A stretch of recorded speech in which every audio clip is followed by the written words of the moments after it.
My name is Sam Seder on the phone. It is a pleasure to welcome back to this program Ari Berman, who you will recall, audience, previewed yesterday's argument in front of the Supreme Court as to the need, I guess, or the constitutionality, I guess, of Section 5 of the Voting Rights Act, which requires pre-clearance for 9 states and then about a half dozen other counties around the country if they make any voting law changes to have those pre-cleared by the Department of Justice because of past racial discrimination. Ari, welcome to the program.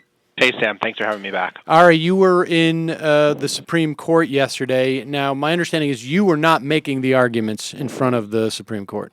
No, but I might have done a better job than Donald Verrilli, the Solicitor General, if I had been. You know, I want to get to Verrilli in a little bit because I feel like I've had this exact conversation before about Verrilli, and I think it was in the Affordable Care Act and maybe 2 other cases in the past.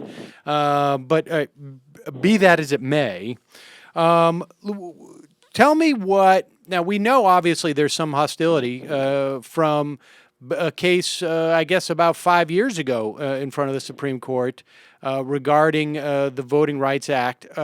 What did you hear from the justices?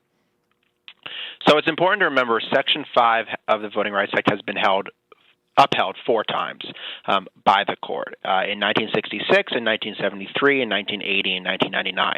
Then it came before the court again in 2009, and the court upheld it, but they basically said we have serious constitutional questions about this law because it treats some states differently than others, and it imposes current burdens that must be justified by current needs, in the words of John Roberts. So they decided to essentially rehear a challenge to Section 5 from Alabama yesterday. Okay, hold on. Let me say, go back to what you just said about Justice Roberts, because I want people to understand what that means. The formula for Section 5, which requires preclearance, was based on data back in the 60s, correct? Yeah, it was based on 2 things. Number one, did states have voter turnout in the presidential election of 1964 below 50%? Did they have something like a literacy test on the books that was used to suppress voters? This data was then updated in 1968 and 1972, and the Voting Rights Act was subsequently expanded in 1975 to cover places that discriminate against what's called language minority groups, so Hispanics, for example, or Native Americans, and that covered new places like California, New York, and Arizona, and Texas. But essentially, Roberts' main beef with Section 5 of the Voting Rights Act is twofold. Number one, he doesn't like the fact that it treats some states differently than others, although there's very good data that shows that the states covered by Section 5 account for almost all of the discrimination that is ongoing in this country, so that the coverage formula is justified, but nonetheless, Roberts doesn't like the justification for it. And the second thing that he's concerned about is the infringement on state sovereignty. The idea that Section 5 was an extraordinary measure taken by the Congress to try to stop what had been essentially 95 years of voter suppression in response to the 15th Amendment of 1870. And Roberts' feeling is, yes, it was justified in 1965, but it's not justified any longer, that voter suppression isn't a problem like it was in 1965, and the remedy is not justified. And even if voter suppression is a problem, that it's a problem across the country, not just in the South. And that seems to be something that Anthony Kennedy is also worried about. Now, I don't think Kennedy phrases it quite as bluntly as Roberts does, but I think they're basically singing the same song on this one. All right, so wait a second. So let's just go back, because at one point you had Justice Roberts questioning Solicitor General Verrilli, and posing a series of questions that one of his crack law clerks obviously came up with some factoids to the effect of which state has the greatest disparity in registration between white and African American. Verrilli says, I don't know that. And Roberts says, Massachusetts! Yeah. Now, I don't know if he said it in that way, but he's clearly here really proud of himself. And I mean, John Roberts sounds almost like your imitation of him, so it's pretty similar. And he said, do you know which state has the worst ratio of white voter turnout to African-American voter turnout? Varelli, I do not. Massachusetts! Yeah. And so the idea... John Roberts really has a thing against Massachusetts. I don't know if it's from his time at Harvard or what. But, well, I mean, the point being that he's trying to make here is that Mississippi is actually more progressive in terms of embracing African American voters than Massachusetts. Is his argument? Is that, I mean... Well, there's absolutely no validity to that argument. I mean, I don't know why Verrilli didn't say this, but Massachusetts has a black governor, Deval Patrick, who's been reelected. A black candidate has never been elected nationwide in Mississippi. So clearly there is a very big difference between Massachusetts and Mississippi when it comes to race. The other thing is that if you look at violations of other portions of the Voting Rights Act, states that are covered by Section 5 account for about a quarter of the U.S. population, but they provide nearly 80% of successful lawsuits in other parts of the Voting Rights Act. So that just goes to show you that even with Section 5 on the books, discrimination is still concentrated in these places that are covered by Section 5. Texas, Virginia, Alabama, Mississippi, South Carolina, these places are repeat offenders. Every single election cycle, they have a problem. They had major problems in 2012. That's why the Justice Department blocked laws in places like Texas, Florida, and South Carolina successfully in 2012 under Section 5. So this whole weird theoretical discussion that the court had about the sovereignty of states was totally divorced from the reality of voter suppression, both in this election and in previous elections. All right, no, wait. I don't want to conflate that argument because there seems to have multiple arguments that they're attacking the validity of Section 5. One is that the data has not been updated, and which in a specific sense may be the case. However, you have been able to counter, as far as I can tell, far more successfully than Solicitor General Verrilli, that you could look at very specific measures of that we used at that time, but there's another set of measures which also indicate that there's a problem, and that is their record of keep trying to pass laws that other courts have found discriminate or prevent African Americans from voting, or in some way provide at least a prima facie, if not an actually adjudicated case of racial discrimination in terms of setting up voting laws. So that's sort of the argument number one, which seems to be fairly easily dismissed, because there is I can say we chose these people on one set of way of measuring whether or not the state is racist for, to just paint a broad brush, but at least in terms of their voting practices. And yes, they may have in some way achieved success in that data set. However, because essentially finding ways of disenfranchising African Americans or other racial groups from voting is an ever-evolving business. It's sort of like, innovating new financial products in some way. Right? I mean, and I mean, conservatives now have sort of taken like a Wall Street approach to voter suppression. I mean, they're increasingly chopping up these synthetic security forms of voter suppression that are harder and harder to block and to stop. And we saw that in the last election with all the different forms, whether it was voter ID laws or cutbacks in early voting or cutbacks in voter registration or proof of citizenship to register to vote or voter purges. And then there was the whole issue of redistricting. I mean, the thing is, if you look at what's happened since the 2010 election, 6 of those 9 fully covered states under Section 5 passed new voting restrictions. So 2/3 of them passed new voting restrictions, which clearly show that they're still trying to suppress the vote.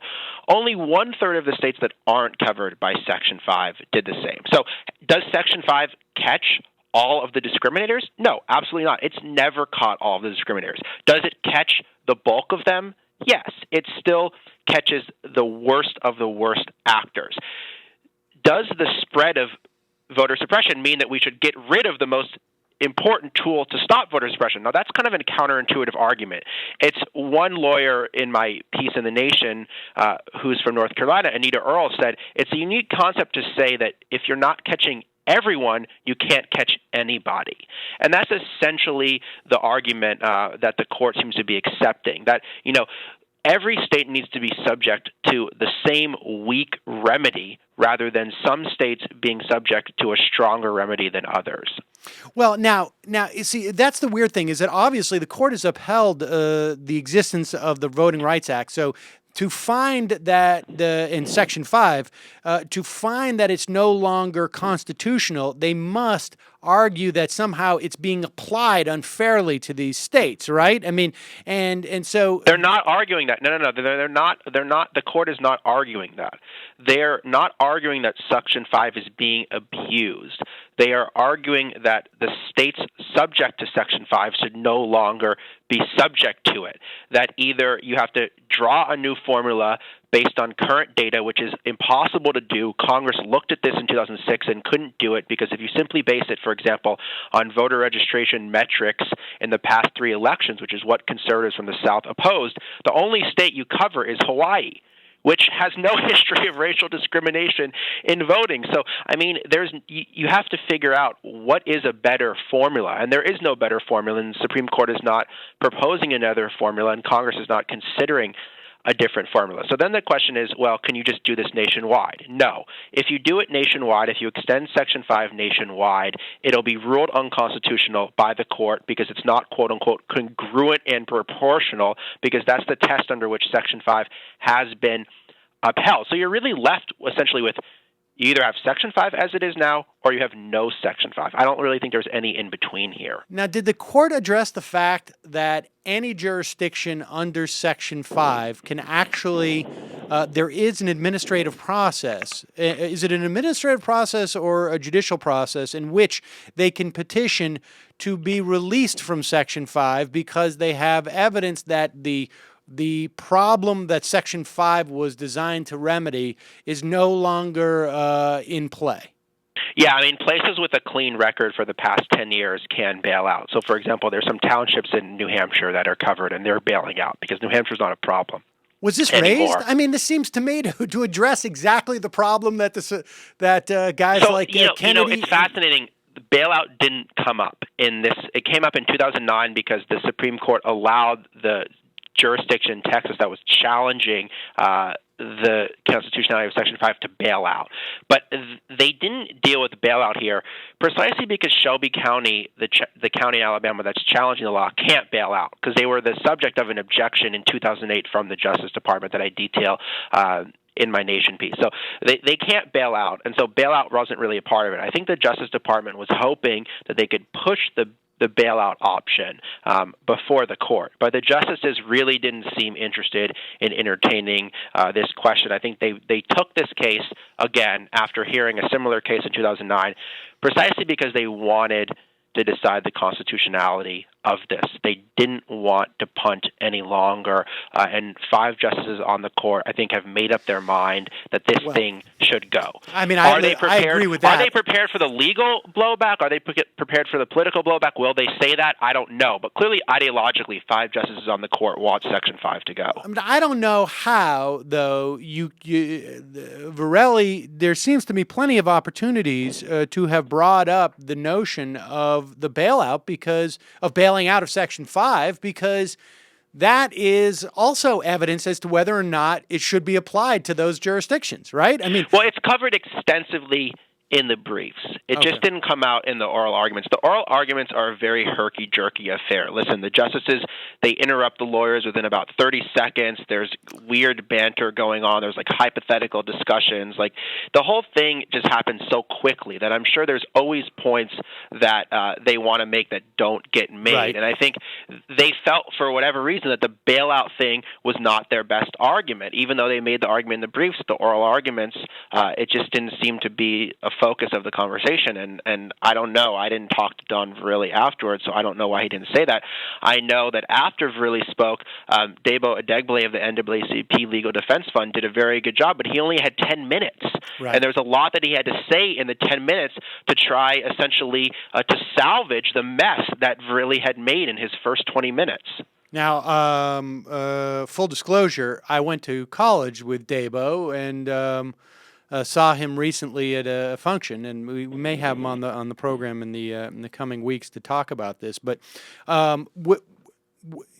Was he questioned at all, or did he just get to say his piece? And that's when they basically said, well, I mean, what happened during his back and forth? Because all the transcripts that I've seen that have been highlighted have been with Varelli.